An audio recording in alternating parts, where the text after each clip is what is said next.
So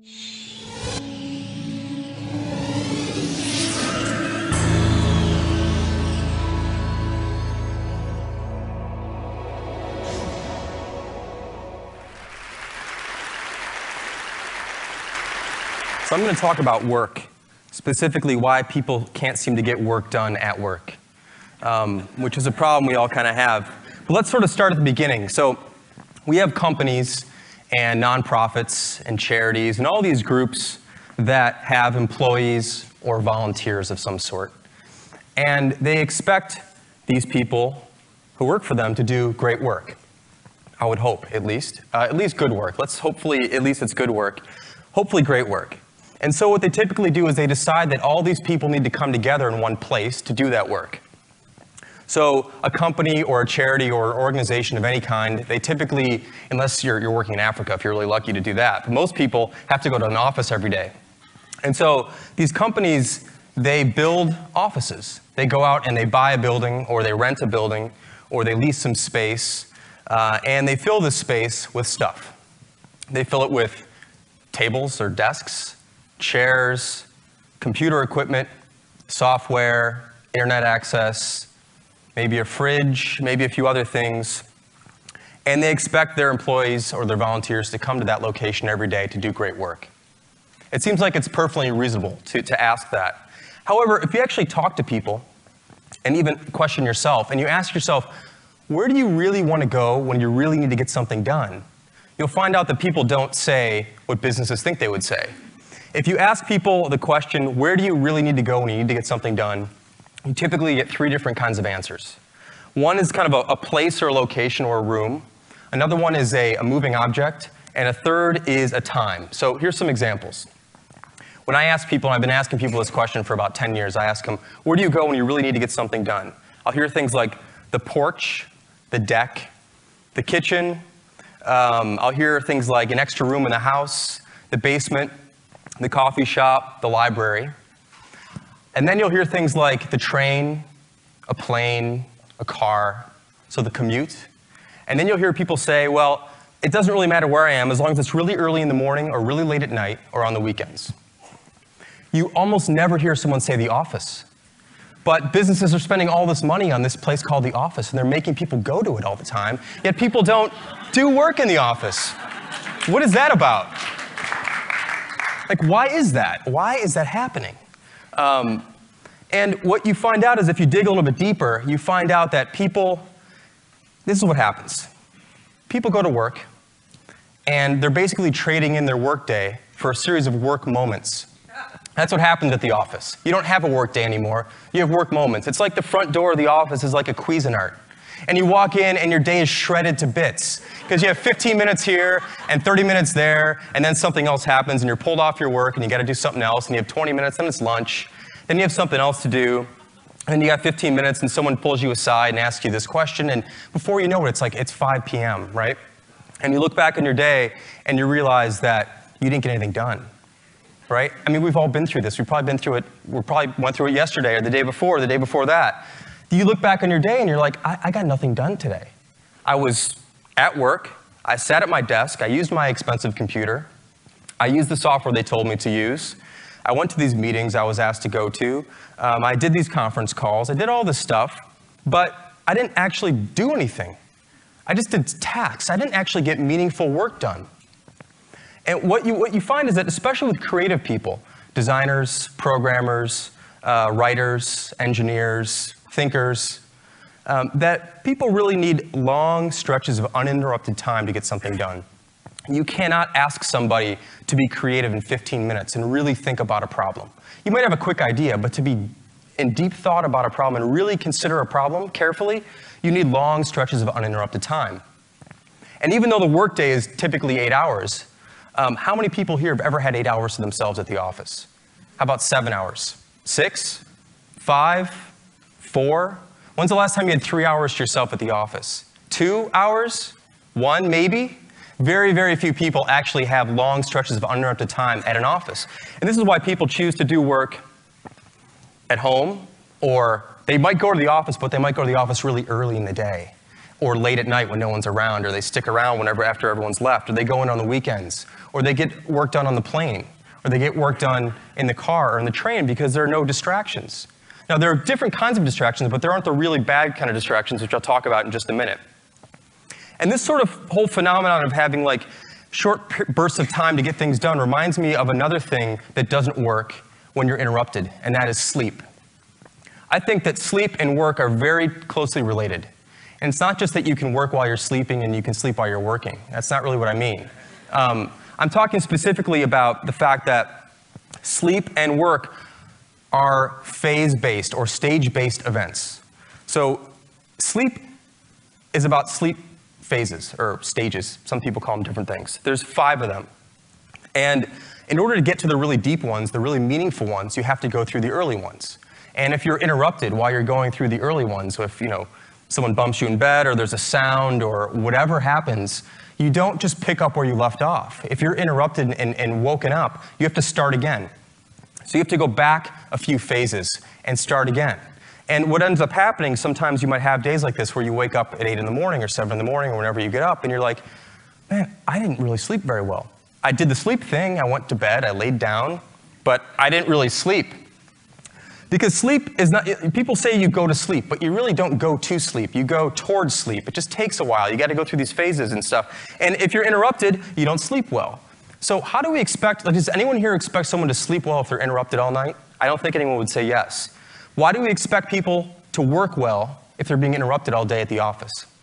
How can we possibly expect people to do their job if they're going to the office to be interrupted? That doesn't really seem like it makes a lot of sense to me. So what are these interruptions that happen at the office that don't happen in other places? Because in other places you can have interruptions like you can have, the TV, or you could go for a walk, or there's a fridge downstairs, or you've got your own couch, or whatever you want to do. And if you talk to certain managers, they'll tell you that they don't want their employees to work at home because of these distractions. They'll also say that sometimes they'll also say, well, if I can't see the person, how do I know they're working? Which is ridiculous, of course, but that's one of the excuses that managers give. And I'm one of these managers. I understand, I know how this goes. We all have to improve on this sort of thing. But oftentimes they'll cite distractions. I can't let someone work at home. They'll watch TV. They'll do this other thing. It turns out that those aren't the things that are really distracting, because those are voluntary distractions. You decide when you want to be distracted by the TV. You decide when you want to turn something on. You decide when you want to go downstairs or go for a walk. At the office, most of the interruptions and distractions that really cause people not to get work done are involuntary.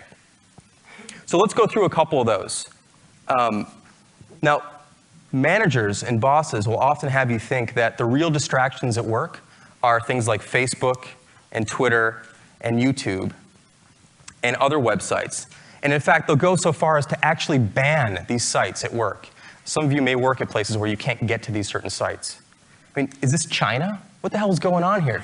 You can't go to a website at work, and that's the problem? That's why people aren't getting work done, because they're going to Facebook and they're going to Twitter? That's kind of ridiculous. It's a total decoy.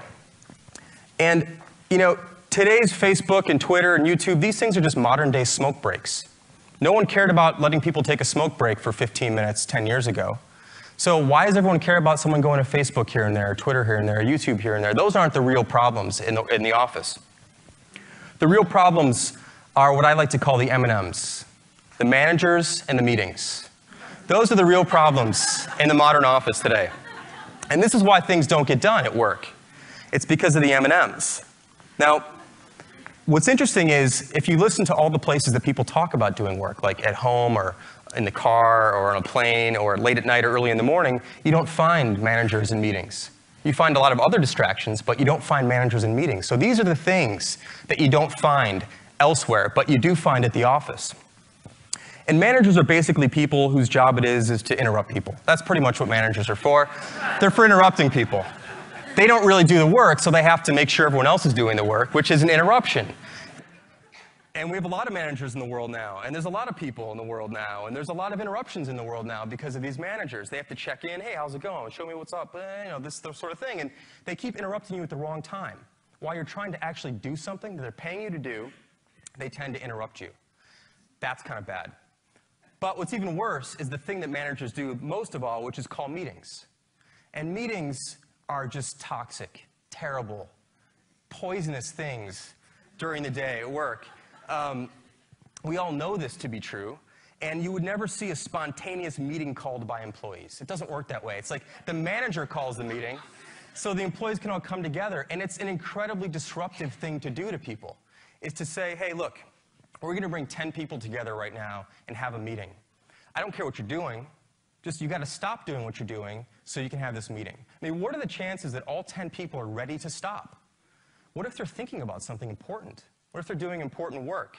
All of a sudden, you're telling them they have to stop doing that to do something else. So they go into a meeting room, they get together, and they talk about stuff that doesn't really matter, usually, because meetings aren't work. Meetings are places to go talk about things you're supposed to be doing later. But meetings also procreate. So one meeting tends to lead to another meeting and tends to lead to another meeting. There's often too many people in the meetings, and they're very, very expensive to the organization. Companies often think of a 1-hour meeting as a 1-hour meeting, but that's not true unless there's only one person in that meeting. If there are 10 people in the meeting, it's a 10-hour meeting. It's not a 1-hour meeting.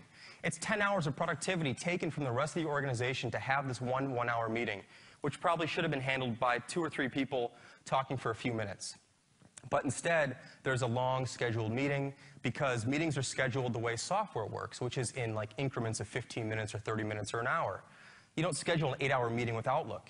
You can't. I don't even know if you can. You go 15 minutes or 30 minutes or 45 minutes or an hour. And so we tend to fill these times up when things should really go really quickly. So meetings and managers are 2 major problems in businesses today, especially in offices. These things don't exist outside of the office. So I have some suggestions to kind of remedy the situation.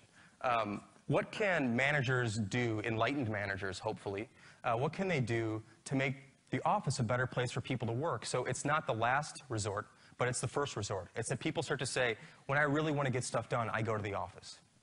Because the offices are well equipped. Everything should be there for them to do their work, but they don't want to go there right now. So how do we change that? I have 3 suggestions I'll share with you guys. I have about 3 minutes, so that'll fit perfectly.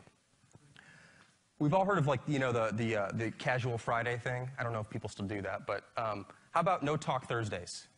How about pick just one Thursday once a month and cut that day in half and just say the afternoon. I'll make it really easy for you. So just the afternoon, one Thursday, the first Thursday of the month, just the afternoon, nobody in the office can talk to each other. Just silence. That's it. And what you'll find is that a tremendous amount of work actually gets done when no one talks to each other. This is when people actually get stuff done, is when no one's bothering them and no one's interrupting them. And you can give someone, giving someone 4 hours of uninterrupted time is the best gift you can give anybody at work. It's better than a computer, it's better than a new monitor, it's better than new software, whatever people typically use.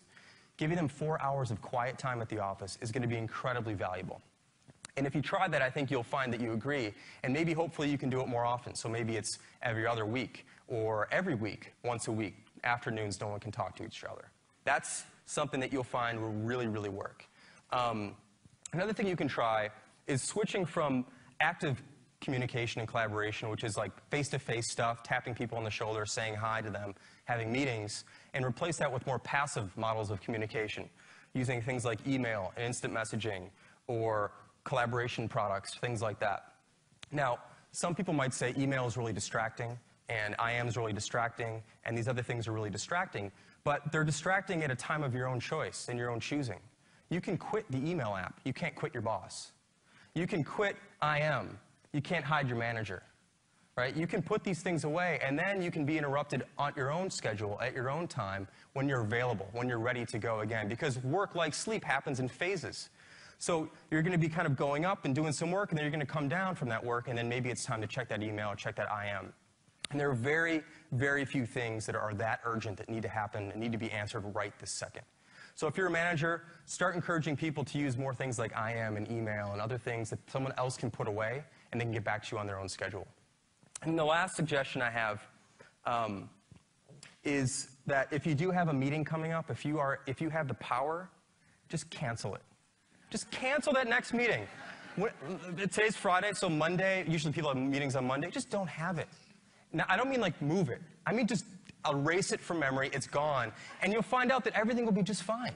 Like, all these discussions and decisions you thought you had to make at this one time at 9 a.m. on Monday, just forget about them and things will be just fine. People have a more open morning, they can actually think, and you'll find out that maybe all these things you thought you had to do, you don't actually have to do.